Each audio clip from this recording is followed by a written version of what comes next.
Hello friends, geography मस्ती में आपका स्वागत है।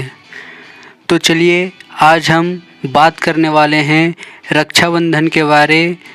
जैसा कि आप सभी को पता होगा, आज पूरे भारतवर्ष में रक्षाबंधन का त्यौहार मनाया जा रहा है और आप सभी भी रक्षाबंधन का त्यौहार मना रहे हैं। तो सबसे पहले आप सभी को रक्षाबंधन की हार्दिक शुभकामनाएं। चूँकि इस त्यौहार के विषय में हम सभी को ज़रूर जानना चाहिए, इसलिए आज हमने सोचा कि क्यों ना आप लोगों को रक्षाबंधन के बारे में पूरी जानकारी प्रदान की जाए। इससे आप लोगों को भी भारत के इस महान पर्व के विषय में पता चले, साथ में रक्षाबंधन कैसे मनाया जाता है इसकी भी जानकारी मिल सके। तो फिर बिना देरी के चलिए शुरू करते हैं। तो सबसे पहले हम जानेंगे रक्षाबंधन क्या है। रक्षाबंधन का पर्व दो शब्दों से मिलने से बना हुआ है, रक्षा और बंधन। संस्कृत भाषा के अनुसार इस पर्व का मतलब होता है कि एक ऐसा बंधन जो कि रक्षा प्रदान करता हो। यहाँ पर रक्षा का मतलब रक्षा प्रदान करना होता है और बंधन का मतलब होता है एक गांठ, एक डोर जो कि रक्षा प्रदान करे।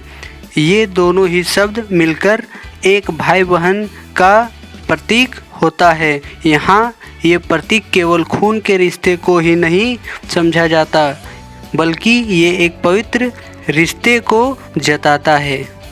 यह त्यौहार खुशी प्रदान करने वाला होता है, वही ये भाइयों को ये याद दिलाता है कि उन्हें अपने बहनों की हमेशा रक्षा करनी चाहिए। अब हम जानेंगे कि रक्षाबंधन क्यों मनाते हैं। ये सवाल कि रक्षाबंधन हम क्यों मनाते हैं आप में से बहुतों के मन में ज़रूर होगा। तो इसका जवाब है कि यह त्यौहार असल में इसलिए मनाया जाता है कि क्योंकि ये एक भाई का अपने बहन के प्रति कर्तव्य को जाहिर करता है। वहीं इसे केवल सगे भाई बहन ही नहीं बल्कि कोई भी स्त्री और पुरुष जो कि इस पर्व की मर्यादा को समझते हैं वो इसका पालन कर सकते हैं। इस मौके पर एक बहन अपने भाई के कलाई में राखी बांधती है, वही वो भगवान से ये मांगती है कि उसका भाई हमेशा खुश रहे और स्वस्थ रहे।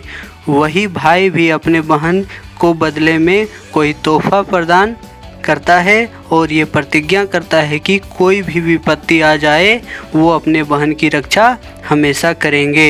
साथ में वो भी भगवान से अपने बहन की लंबी उम्र की दुआ मांगते हैं और अच्छे स्वास्थ्य की मनोकामना करता है। वही इस त्यौहार का पालन कोई भी कर सकता है, फिर चाहे वो सगे भाई हो या फिर अन्य भाई। अब शायद आपको समझ में आ ही गया होगा कि रक्षाबंधन क्यों मनाया जाता है। अब हम जानेंगे रक्षाबंधन की शुरुआत कब से हुई, इसकी इतिहास के बारे हम जानते हैं। राखी का त्यौहार पूरे भारतवर्ष में काफ़ी हर्षोल्लास के साथ मनाया जाता है। यह एक ऐसा त्यौहार है जिसमें क्या धनी क्या गरीब सभी इसे मनाते हैं। ऐसे कहानियाँ जो कथाओं में काफ़ी लोकप्रिय है। चलिए ऐसे ही कुछ रक्षाबंधन कहानियों के बारे जानते हैं। हम इतिहास उठाकर देखें तो हम पाएंगे कि जब कृष्ण काल में जब कृष्णा और द्रौपदी की एक कहानी चर्चित थी। चलिए हम उस कहानी के बारे जानते हैं। लोगों की रक्षा करने के लिए भगवान श्री कृष्ण दुष्ट राजा शिशुपाल को मारना पड़ा। इस युद्ध के दौरान कृष्ण जी की अंगूठे में गहरी चोट आई थी, जिसे देखकर द्रौपदी ने अपने वस्त्र का उपयोग कर उनकी खून बहने से रोक दिया था। भगवान कृष्ण को द्रौपदी की इस कार्य से काफ़ी प्रसन्नता हुई और उन्होंने उनके साथ एक भाई बहन का रिश्ता निभाया। वहीं उसने ये भी वादा किया कि समय आने पर वो उनका ज़रूर से ज़रूर मदद करेंगे। बहुत वर्षों बाद जब द्रौपदी को कुरुसभा में जुए के खेल में हारना पड़ा, तब कौरवों के राजकुमार दुशासन ने द्रौपदी का चीरहरण करने लगा। इस पर श्री कृष्ण ने द्रौपदी की रक्षा करी और उनकी लाज बचाई थी। अब जानते हैं हम रक्षाबंधन कैसे मनाया जाता है। सभी त्योहारों की तरह ही रक्षाबंधन को मनाने के लिए एक विधि होती है जिसका पालन करना बहुत ही आवश्यक होता है।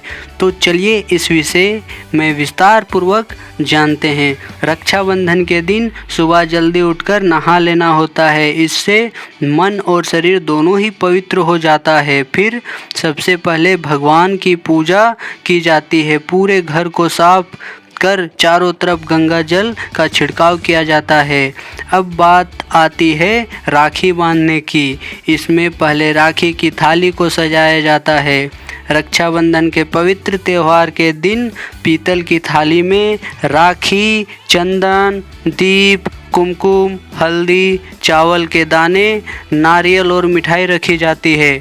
अब भाई को बुलाया जाता है और उन्हें एक साफ स्थान के नीचे बिठाया जाता है। अब भाई को बुलाया जाता है और उन्हें एक साफ स्थान में नीचे बिठाया जाता है। फिर शुरू होता है राखी बांधने की विधि। सबसे पहले थाली में दिए को जलाती है। फिर बहन भाई के माथे पर तिलक चंदन लगाती है। वहीं फिर भाई की आरती करती है। उसके बाद वो अक्षत फेंकती हुई मंत्रों का उच्चारण करती है और फिर भाई के कलाई में राखी बांधती है। वही फिर उसे मिठाई भी खिलाती है।